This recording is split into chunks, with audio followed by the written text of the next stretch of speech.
की जमीन हड़पना बंद करो। आदिवासी एकता जिंदाबाद। ना हॉस्पिटल में डॉक्टर है, लेकिन देश जो है विश्व गुरु बनेगा। भारत तोड़ लिया। 3 से 4 साल तक का समय हुआ है अभी।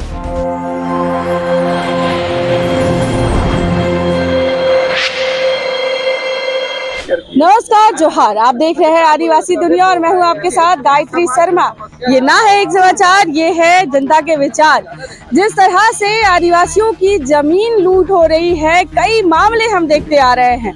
कभी राज्य सरकार से गुहार किया जा रहा है तो कभी उन नियमों को ताक पे रख करके जमीन माफियाओं द्वारा बार बार आदिवासियों की जमीन हेर फेर करके बेचा जा रहा है। कई ऐसे मामले अपने चैनल के माध्यम से भी आपको दिखा चुके हैं।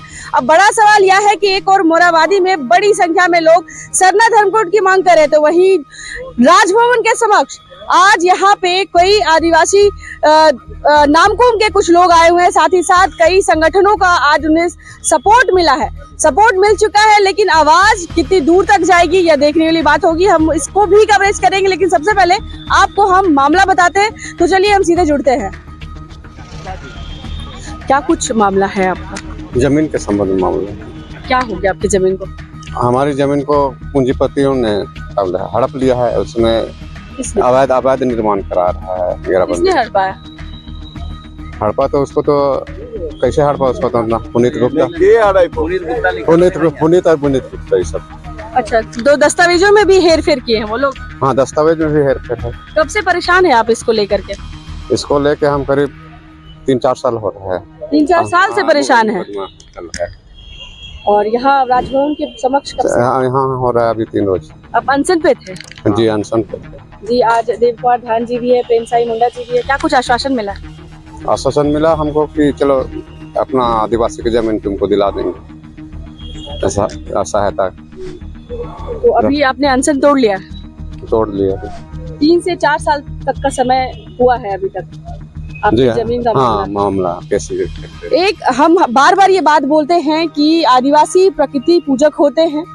ये कोर्ट कचहरी ये सब उनके पल्ले नहीं पड़ता है, बहुत परेशान हो जाते हैं। सीधे साधे लोग हैं, लेकिन कोर्ट कचहरी में ही फंसा करके इनको आप यूं कह सकते हैं कि बरगलाया जाता है और फिर इजिली इनकी जमीन को बेच दिया जाता है बड़ी कीमतों में। और सारे के सारे नियम जो राज्य सरकार इनके संरक्षण के लिए बना के रखी है वो धरे रह जाते हैं। चलिए इनसे और हम जुड़ते हैं और बात करते हैं। सर, झारखंड आदिवासी बहुल क्षेत्र है और ऐसे में आदिवासी ही परेशान है सबसे ज्यादा। देखिए, एक्चुअली जो आदिवासी क्यों परेशान है, क्योंकि इनको कानून का, कोर्ट कचहरी का कोई ज्ञान होता नहीं कि क्या है न्यायपालिका, क्या है कार्यपालिका, तो इनको कुछ ज्ञान होता नहीं है। हमारे वकील साहब लोग भी सही मार्गदर्शन इनको नहीं कर पाते हैं, तो बेचारे परेशान रहते हैं, घूमते रहते हैं। कोई जो है 10 साल से, 15 साल से, 5 साल से इस तरह से लोग परेशान हैं। तो इसलिए हम लोग अभी जो चूंकि हम लोग को भी इस चीज को समझ में आया है कि जो भी हमारे पूर्वज जो लड़े हैं जल जंगल जमीन के लिए, तो जब उनको अनपढ़ होके उनको ज्ञान था, साक्षर नहीं थे, वीर बुद्ध भगत या वो लोग कोई पढ़े लिखे नहीं थे, तो निश्चित रूप से आदिवासी का अस्तित्व अगर बचेगा, चाहे बचा हुआ है, तो ही जल जंगल जमीन के कारण ही। और उनके हाथ से अगर जमीन लूटी जाएगी तो जैसे बिना पानी के मछली जिंदा नहीं रह सकती, उसी तरह से आदिवासी समुदाय का स्थिति है। तो इसलिए हम लोग पता चला कुछ दोस्तों के माध्यम से कि लोग सिद्रोल के जो जोसेफ भाई लोग यहाँ बैठे हुए हैं 3 दिन से, तो हम लोग यहाँ आए हैं आज, और हम लोग इनसे कुछ दस्तावेज भी लिए हैं जो इनके पास है, और इसका अध्ययन करेंगे। उसके बाद निश्चित रूप से इनके साथ अन्याय हुआ है तो हम लोग इनके साथ खड़े होंगे और इसको जमीन वापस दिलाने का पूरा प्रयास हम लोग करेंगे। सर, 21वीं सदी चल रही है, लेकिन अभी भी ये लोग ना कोर्ट कचहरी जाने में सक्षम नहीं है। सरकार ऐसी कोई परियोजना ला नहीं रही है जिससे कि ये थोड़े से इनको सहायता हो। ऐसे में अगर आप लोग जैसे नेता जो आदिवासियों की हमेशा समस्या उठाते हैं, आप लोग अगर आगे नहीं आते तो कितने दिन तक ये यहाँ पे रहते हैं?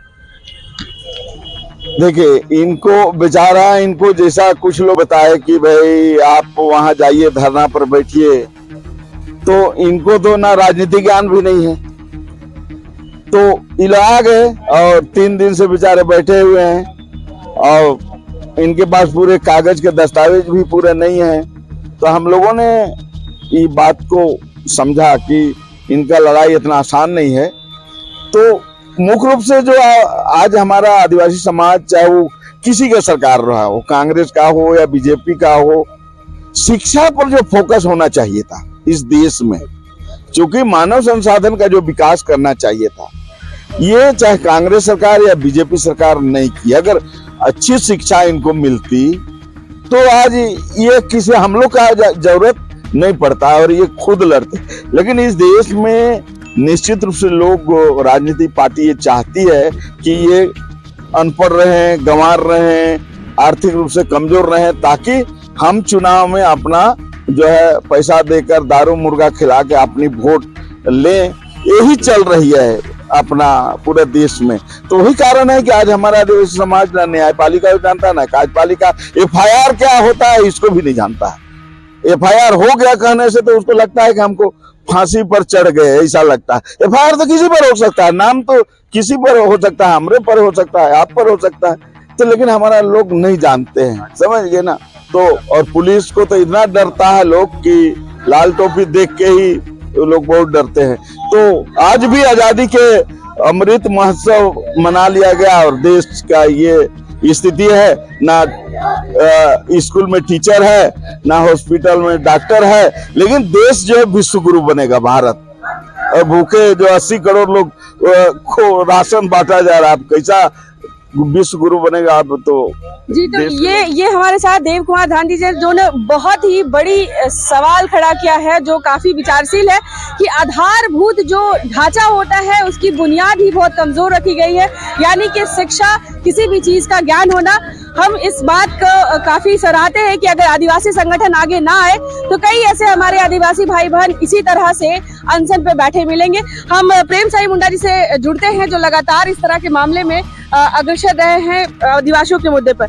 सर, अगर इस तरह की आदिवासी संगठन आगे ना आए तो कई मुद्दे ऐसे दबके मर जाएंगे और कई मुद्दे इसी तरह से हमें अनशन में देखने को मिलेगा कि सरकार आदिवासी है तो फिर कहाँ चूक हो जा रही है। गलतियां तो सरकार के पास है और जब तक संगठन नहीं रहेगा तो हम समझते हैं सही में आदिवासी समाज बचेंगे नहीं।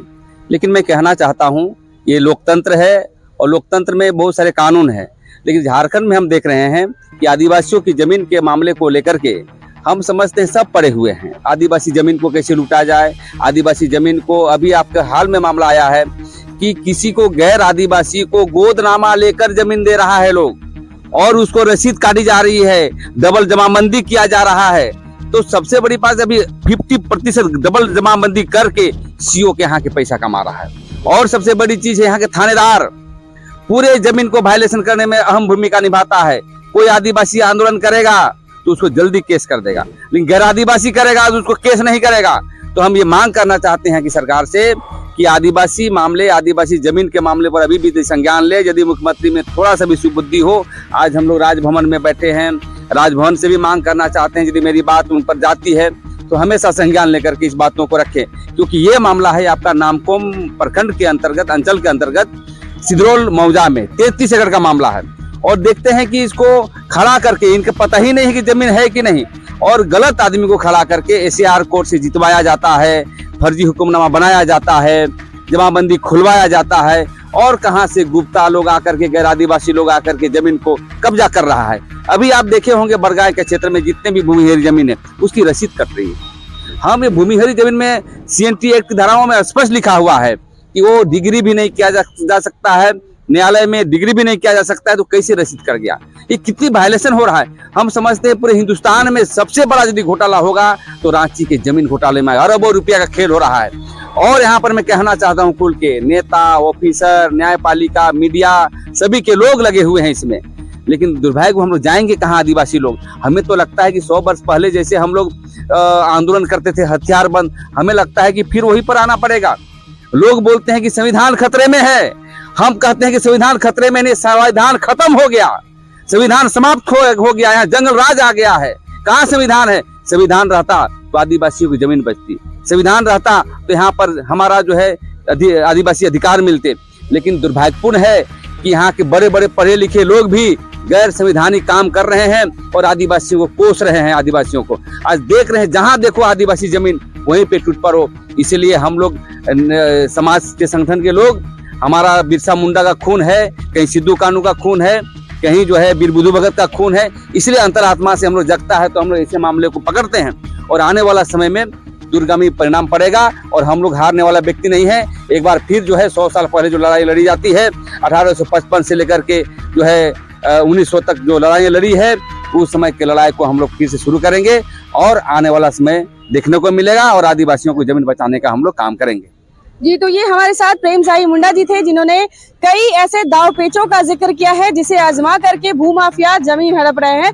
ऐसे में एक बड़ा सवाल यह होता है कि 15 नवंबर आने वाला है, झारखंड बने 23 साल पूरे होने के हो, लेकिन आदिवासियों की जो चुनौतियां है, जो स्थिति है, वो ऐसे बनी हुई है, उसमें तनिक भी परिवर्तन नहीं आया है। एक आखिरी सवाल हम मैडम से लेंगे। मैडम, आज भी आदिवासी थाना जाने से रोते हैं, डरते हैं, वो डर जाते हैं क्योंकि उन्हें सिर्फ खेती करना आती है, बस उससे ज्यादा नहीं आती। आखिर इसके जिम्मेदार कौन है?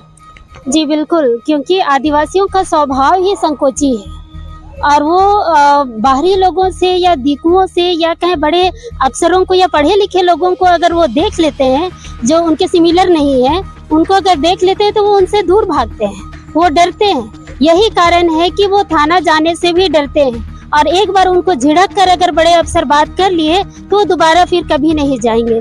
तो उनमें ये स्वभाव ही है उनका, हमारा आदिवासियों का ये स्वभाव ही है।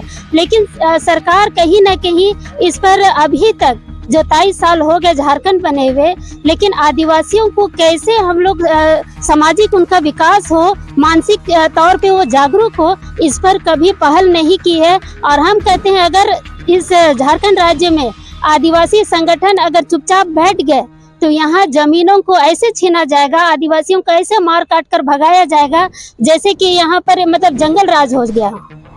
तो यहाँ पर आप जो देख रहे हैं, इनको जो अनशन पर बैठे हुए हैं, बताइए इनका 33-35 एकड़ जमीन है और इनको पता भी नहीं है।